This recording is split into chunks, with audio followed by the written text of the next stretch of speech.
ये hello. Welcome once again you all on my channel. And अब तक हमने Java series from basic to advance array तक हमने कंप्लीट कर लिया था, और आज से हम शुरू करने जा रहे हैं हमारी एक न्यू सीरीज। इसमें हम डेटा स्ट्रक्चर एंड एल्गोरिथम के बारे में पढ़ेंगे।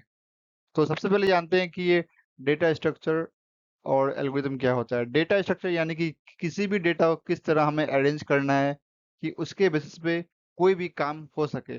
और एल्गोरिथम क्या है, उसको करने का एक मेथड है या तरीका है जिसके थ्रू हम कोई भी काम करते हैं। तो इस सीरीज में हम आपको हर तरीके का डेटा पढ़ेंगे पहले, और जब ये पूरा डेटा स्ट्रक्चर कंप्लीट हो जाएगा तो उसके बाद पढ़ेंगे एल्गोरिथम कि वो किस तरह से इम्प्लीमेंट करना है, या किस तरह उसकी ये यानी कि जो काम हमारा हुआ डेटा स्ट्रक्चर में वो किस तरीके से हुआ, उसके पीछे का क्या रीजन था। तो आइए देखते हैं आगे। तो सबसे पहले देखते हैं कि डेटा स्ट्रक्चर क्या होता है। तो डेटा स्ट्रक्चर एक सेट होता है, एक ऑर्गेनाइजेशन का तरीका है जिसमें कि हम एक डेटा को किसी एक फॉर्मेट में या किसी एक तरीके से उसको सजाते हैं या अरेंज करते हैं, जिस तरीके से हमको जिससे हमको उसे इजीली तलाशने में, खोजने में, या कोई काम करने में, या कोई उस पर ऑपरेशन करने में आसानी पड़े और हमारे लिए एफिशिएंट हो। और एल्गोरिदम क्या होता है? एल्गोरिदम क्या है? ये एक कमांड्स होता है या एक मेथड्स होता है जो कि हम कंप्यूटर को या मशीन्स को बताते हैं कि अब हमें ये काम करवाना है, तो इसकी तरीका ये है, इसको इस तरीके से ये काम करना है। और तो हम इस पूरे सीरीज में ये पढ़ेंगे कि डेटा स्ट्रक्चर के बारे में क्या होता है और इसकी जितनी टाइप्स है। जो कॉमन नॉर्मल टाइप्स वो पढ़ेंगे, और एल्गोरिदम के बारे में पढ़ेंगे इसकी नॉर्मल बेसिक टाइप्स क्या क्या हैं।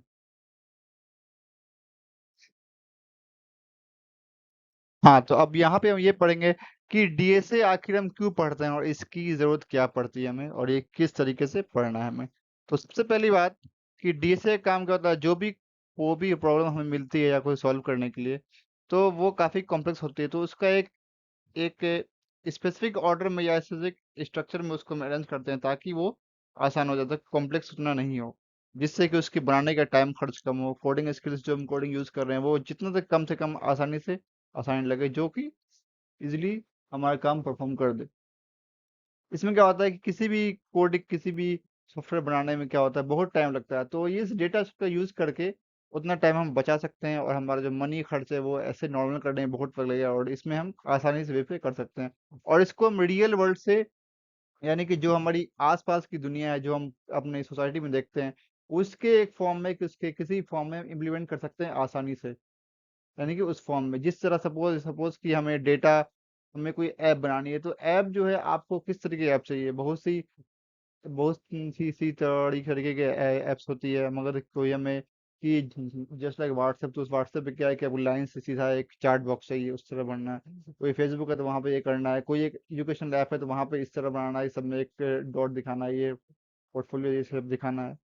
तो इसी तरह करना है। और ये अब हम समझते हैं कि डी से पढ़ेंगे, तो सबसे पहले हमें क्या करना है, कोई एक प्रोग्रामिंग लैंग्वेज चूज कर लेनी है। वैसे इससे पहले हमने जावा का पूरे सीरीज पे डाला हुआ है, तो आप चाहो तो जाके तो पढ़ सकते हो। और हाँ, और एक और बात आपसे बताना भूल गया कि आज से आपको हो सकता है कि आपको प्रॉब्लम सॉल्विंग या क्वेश्चन सॉल्व करेंगे वो रील्स के थ्रू, रील्स या शॉर्ट्स के थ्रू। तो उसको शॉर्ट्स पे अपलोड की जाएगी, तो आप चाहो तो वहां से भी सीख सकते हो, यहाँ पे पढ़ सकते हो। और यहाँ पे ऐसे में नॉर्मल लेक्चर्स में आपको आज से शुरू हो रहा है डीएसए।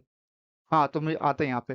तो सबसे पहले क्या करेंगे, एक प्रोग्रामिंग लैंग्वेज चूज करेंगे जिसमें कि जावा हो, पाइथन हो, रूबी हो, बहुत सी लैंग्वेज है, आपको जो बेटर लगे। वैसे आजकल तो चल रहा है जो जावा स्क्रिप्ट चल रहा है, जावा और एक सी प्लस प्लस, ये पाइथन भी अच्छा चल रहा है। आप जो इन चारों में से कोई एक चूज कर सकते हो। उसका क्या करना है, हमें डेटा स्ट्रक्चर सीखना है। उसका क्या करना है, उसकी एल्गोरिदम पढ़ना है। उससे क्या करना है, फिर ये टाइम स्पेस कॉम्प्लेक्सिटी के बारे में हम वैसे पिछले लेक्चर में पढ़ चुके हैं, बट हम इसकी एक बड़ी लेक्चर फिर से पढ़ेंगे कि वो किस तरीके से निकालते हैं। इसकी एक बड़ी वीडियो में पढ़ेंगे अच्छे से। और हम क्या करना है, हमें क्वेश्चन सॉल्व करना है। तो बस यहाँ से हमारा हो जाएगा डीएसए। और हम देखते हैं आगे ये डेटा स्ट्रक्चर कितने तरीके का होता है। तो यहाँ पे देखते हैं कि डेटा स्ट्रक्चर क्या होता है। ये एक तरीके की कंपोनेंट्स या फिर एक स्ट्रक्चर है, या फिर एक मेथड है जिसमें कि हम डेटा को ऑर्गेनाइज करते हैं और अरेंज करते हैं। जिस तरह से हम अपना घर सजाते हैं ना, उसमें जो चीज़ हमारे किचन की है, वो बर्तन तो उसको हम डालते हैं किचन में। जो चीज़ हमारी बुक्स वगैरह है तो उसको डालते हैं कि रैक पे या फिर बुक के शेल्फ में। तो इसी तरह बस एक किसी को अरेंज करना है। इस पे क्या होता है कि आपको चार ऑपरेशन रखते हैं मेजर। इंसर्शन यानी कि इसमें डेटा इंसर्ट करना डालना। डिलीशन यानी कि डेटा निकालना या डेटा हटा देना। ट्रैवर्सिंग क्या होता है कि चेक करना। ट्रैवर्सिंग मतलब कि आपको, आपने पिछले लेक्चर में लूप पढ़ा होगा, तो यानी कि बारी बारी से सब पे चेक करना होता है, तो उसी बोलेंगे ट्रैवर्सिंग बोलेंगे। और सर्चिंग क्या होता है? खोजना, तलाशना। इसके बारे में पिछले लेक्चर हमने पढ़ चुके हैं अच्छी तरीके से, आप जाके वीडियो चेक कर सकते हो, सर्चिंग। और अब हम देखते हैं कि इसमें डेटा स्ट्रक्चर में, तो डेटा स्ट्रक्चर जो है वो आपको दो तरीके का होता है, ये पहले समझना है। प्रिमिटिव और नॉन प्रिमिटिव। तो प्रिमिटिव में जो जितना होता है, इंटीजर होता है, फ्लोट होता है, स्ट्रक्चर होता है, इंट होता है, बुलियन होता है, ये सब। और नॉन प्रिमिटिव में दो होता है, बिल्ट इन और एक यूजर डिफाइंड। बिल्ट इन यानी कि जो पहले से बना, जैसे वैसे ये डेटा स्ट्रक्चर आपको पाइथन का है बिल्ट इन, बट जावा में भी होता है। अब यहाँ पे आपको यूजर डिफाइंड में stack, queues, trees, graphs, link list भी है। यहाँ पे इंसर्ट नहीं किया गया, लिंक लिस्ट भी आपको, ट्री है, ग्राफ्स है, क्यूज है, हैश मैप है, बहुत सारी डेटा स्ट्रक्चर जो कि सब पढ़ेंगे हम बारी बारी से। और बिल्ट इन क्या होता है, ये आपको पाइथन की है, लिस्ट भी है एक डेटा स्ट्रक्चर, टपल भी डेटा स्ट्रक्चर है, सेट भी है, एक्सटीडी भी, इसका यूज पड़ता है हमें अच्छे तरीके से। तो ये बेसिक। और एक एरेज भी है, तो एरेज हमने पहले पढ़ चुके हैं, एरेज भी डेटा स्ट्रक्चर है जिसमें कि डेटा अरेंज किया आता है सेट में, एक मैट्रिक्स फॉर्म में, तो ये भी पढ़ चुके हैं। और इस पे आगे देखते हैं। यहाँ पे क्या एल्गोरिथम क्या होता है? Computer would not do anything your programs, यानी कंप्यूटर या मशीन्स कोई काम तब तक नहीं करेगा जब तक हम उसे कुछ इंस्ट्रक्शन दे या कुछ बताएं कि भाई हमारा काम ऐसे करना है आप। तो इसमें क्या है कि इसमें आपको एक तरीका होता है बताना, और ये बारी बारी से स्टेप करके दिखाता है किस तरह हमें काम करना है। जिस तरह हमें घर बनाना होता है, तो हम क्या करते हैं कि हम पहले सारा सब कुछ अरेंज करते हैं कि सामान, गिट्टी, बालू, आयरन रॉड, ये सब कुछ सीमेंट अरेंज करते हैं। तो इस तरह ये बताते हैं कि किस तरह करना है। जैसे कि हमें कोई, जैसे सपोज कि हमें मैगी बनाना है, तो हम क्या करेंगे बताओ? सबसे पहले मैगी बनाने के लिए हमें करना क्या होगा? हम किचन में जाएंगे और फिर बॉल लेंगे, बॉल में पानी डालेंगे, पानी गर्म करके डाल देंगे। फिर उसके बाद क्या, वो बोले उसमें डालेंगे, मैगी डालेंगे, फिर धीरे धीरे जो परफॉर्मेंस, जो काम करना है वो उस तरीके से काम होगा हमारा। और इसकी क्या है, इसकी आपको कुछ टाइप्स है, सर्चिंग और सॉर्टिंग। ये यहाँ पे एक सर्चिंग, यहाँ पे आप लोग गलती हो गई है, एक भूल गए, यहाँ पे एक सर्चिंग होगा, ठीक है, आप लोग सर्च कर सही कर लीजिएगा। सर्चिंग एंड सॉर्टिंग, तो यहाँ पे सर्चिंग है। अब ये बैक ट्रैकिंग भी एक मेथड है। डिवाइड एंड कॉन्क्वर, ये भी आपको मर्ज सॉर्ट और सिलेक्शन, मर्ज सॉर्ट और क्विक सॉर्ट में आता है ये। ब्रूट फोर्स भी एक एल्गोरिदम है, ये फोर्स बांटना। और रिकर्सिव एल्गोरिदम, रिकर्जन किससे आया है, तो ये भी एक एल्गोरिदम है। सर्चिंग में, हाँ ये आपको सर्चिंग यहाँ आ गया है, तो कहाँ आ गया, तो हाँ ये आपको सर्चिंग ना, सर्चिंग भी एक एल्गोरिदम है। अब एक डायनामिक प्रोग्रामिंग भी आगे पढ़ेंगे, जो कि डायनामिक होगा, जैसे कि एक बदल सकता है, कुछ भी हो सकता है। और पैटर्न सर्चिंग करना, यही बस यही सब है इसमें आपको एल्गोरिदम, जिसके थ्रू हम कोई भी डेटा स्ट्रक्चर पे काम करते हैं हमारा। ठीक है। अब देखते हैं, अब आपको डेटा स्ट्रक्चर पता चलेगा आपको काफी तरह से। लिंक लिस्ट, एरे कैसा होता है? एरे एक इस फॉर्म में होता है, रेक्टेंगल फॉर्म में होता है। लिंक लिस्ट क्या होता है? आपको रेल के डिब्बा समझते हैं ना, रेल के डिब्बा, तो उसके फॉर्म में होता है, लिंक लिस्ट होता है। ठीक है। इसमें क्या होता है कि इसमें दो दो चीज होता है, एक डेटा होता है और एक आगे वाले का एड्रेस की, ये चीज इसमें डाला हुआ जिसका एड्रेस होता है। और और ये ट्री, पेड़, ये पेड़ जैसा होता है, इसका एक नोट्स होता है, ये पेरेंट हुआ, ये इसका चाइल्ड हुआ, ये इसका सब चाइल्ड हुआ, ये इसका चाइल्ड, ये सब ये पढ़ेंगे हम सीधा अच्छे से। ये क्यूज हुआ है, क्यूज से मतलब ये समझना है कि रो, जब स्कूल में हम थे तो हमारी जो लाइन लगाया जाता था, लाइन, तो उसी को समझेंगे किससे, क्यूज से। ठीक है। और स्टैक, जब भी हम बर्तन धोते हैं या फिर बर्तन हमारे किचन में, या फिर देखा होगा हमें शादी में बर्तन वगैरह जो डाला था, प्लेट बेसिकली, तो उसको हम किस तरह डालते हैं, एक के ऊपर एक, तो इसी तरह इस फॉर्म में समझ लेना, स्टैक भी ऐसे ही होता है। और इसमें क्या होता है, जो इसमें क्या होता है, जो सबसे पहला आएगा वो सबसे पहला निकलता है। फीफो यहाँ पे चल देगा, FIFO, first in first out, ठीक है। और यहाँ पे क्या होता है, जो सबसे लास्ट में आता है वो सबसे पहला निकलता है, क्योंकि प्लेट जो सबसे पहला होगा वो तो सबसे नीचे नीचे आएगा, जो सबसे लास्ट में वो ऊपर आएगा, तो लीफो यानी कि लास्ट इन फर्स्ट आउट। ठीक है।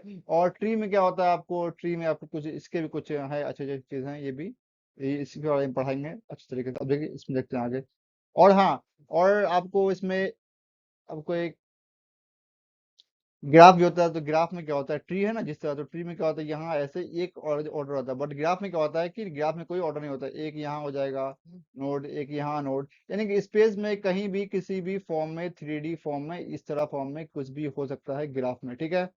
और हैश मैप भी इस तरह, हैश मैप में क्या होता है, एक डेटा होता है और उसको अरेंज करना हैशिंग के थ्रू, वो एक तरीका है हैशिंग। ठीक है। वही पढ़ेंगे आगे। और एल्गोरिदम में क्या आपको बताया था कि इतने सारे पार्ट्स हैं, इतने इतने सारे टॉपिक्स हैं, तो मैक्सिमम सर्चिंग, ग्राफ, ये सब BFS, यही सब है, ग्राम पार्टीशन, यही सब है आपको इसके और इन सब अच्छी थ्योरी के हम पढ़ेंगे आगे, देखते हैं आगे के लिए अभी।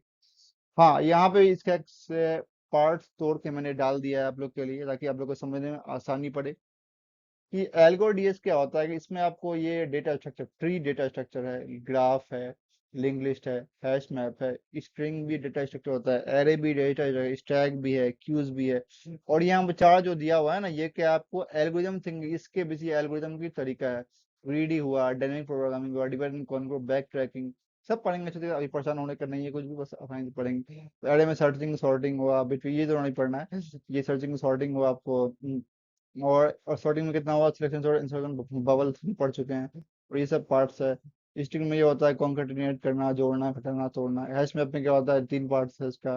लिंक लिस्ट पढ़ेंगे, इसके बहुत में पार्ट्स है। ट्री, बाइनरी बाइनरी ट्री में बाइनरी ट्री होता है, आपको बीएसटी होता है, बहुत से ट्री ट्री ट्री पार्ट होता है। ट्री आपको चीज ये सब पढ़ेंगे इसमें। आपको ट्री ट्रेवर्स, यानी कि हर एक ट्री पे किस तरह जाना है, ट्रेवर्स करना, चलना है हमें, वो सब देखेंगे। इसका तीन मेथड होता है, pre order, in order, post order.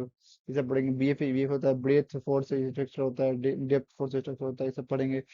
और आपको ग्राफ में पढ़ेंगे। ग्राफ भी काफी तरीके का ग्राफ होता है, इसमें स्पैनिंग ट्री होता है, टोपोलॉजी होता है, डीएफएस होता है, और ये क्रूसिकल प्रिज्म, एल्गोरिथम, ये सब डिजिक्रा, ये सब पढ़ेंगे। चलेगा, तो ये परेशान होने का नहीं है, अभी सब पढ़ेंगे। तो आई होप कि आज का लेक्चर आपको समझ आ गया होगा बहुत ही अच्छी तरीके से। और और आप सभी रेडी होंगे इसके बाद नेक्स्ट लेक्चर पे समझने के लिए। लिंक लिस्ट से शुरू करेंगे। तो फिर थैंक यू सो मच, आपका बहुत शुक्रिया, आप लोगों ने आया और चेक किया। Thank you so much, do like and subscribe for more, and मिलते हैं नेक्स्ट लेक्चर में।